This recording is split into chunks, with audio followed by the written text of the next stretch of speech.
In the last video, we talked about what I mean when I use the word consciousness, the awareness behind our thoughts and experiences.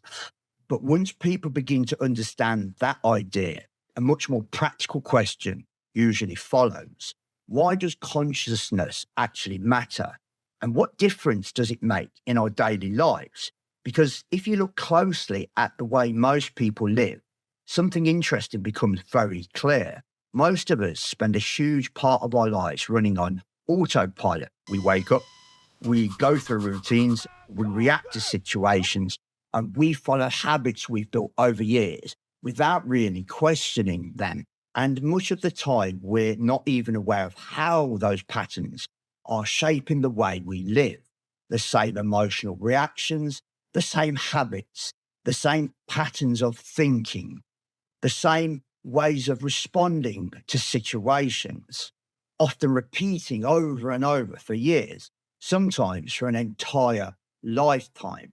And when people start exploring consciousness, one of the first things they begin to realize is just how much of their life has been happening automatically, not because they chose it deliberately, but because the mind has developed patterns that simply continue repeating. This is something psychology has studied for decades.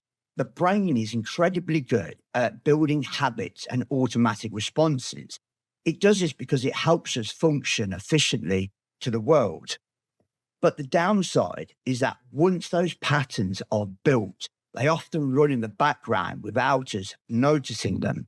That's why developing consciousness becomes incredibly valuable, because awareness allows us to begin to see those patterns. We begin to recognize how we react in certain situations. We start to notice habits that may have not actually been helping us. We begin to see the beliefs we've been carrying for years. And when you can see a pattern clearly, something important happens.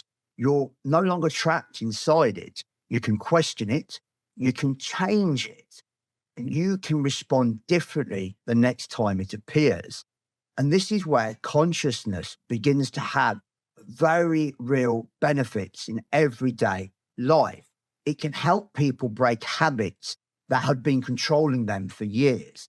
It can help people recognize emotional triggers before they escalate into conflict or stress. And it can help people step back from negative thinking patterns that would normally spiral into anxiety. It can even help people understand why they keep repeating the same experiences in relationship, work, or even personal life, because very often those experiences are being shaped by unconscious patterns that have never really been examined. When awareness increases, those patterns start to become visible. And when something becomes visible, it becomes possible to change it. This is why many forms of therapy, mindfulness, and self-reflection all begin with the same fundamental step: becoming aware of what is happening internally, not judging it, not suppressing it, simply seeing it clearly. Over time, this kind of awareness can create a much deeper understanding of ourselves. We begin to see the beliefs we've inherited growing up, the expectations society has placed on us, the fears that develop from past experiences, the habits we build as ways of coping with life. And when we see those things clearly, something shifts.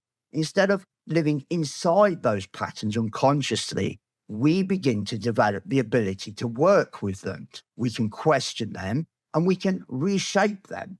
We can choose whether they still serve us. And that's why developing consciousness is so powerful, because it gradually moves us from living unconsciously to living intentionally. But like any skill, awareness has to be developed.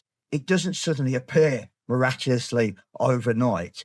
It grows through small moments of observation and reflection. That's why we're going to start here. I've uploaded a separate video with the first simple practice we'll use to begin developing this skill. The purpose of this exercise isn't to change your mind immediately. It's simply to begin building awareness of how the mind operates. Because before we can work with the mind, we have to first understand it. And the best way to understand it is to start observing how it behaves. So if you'd like to begin exploring that for yourself, go and watch my first practice, practice one.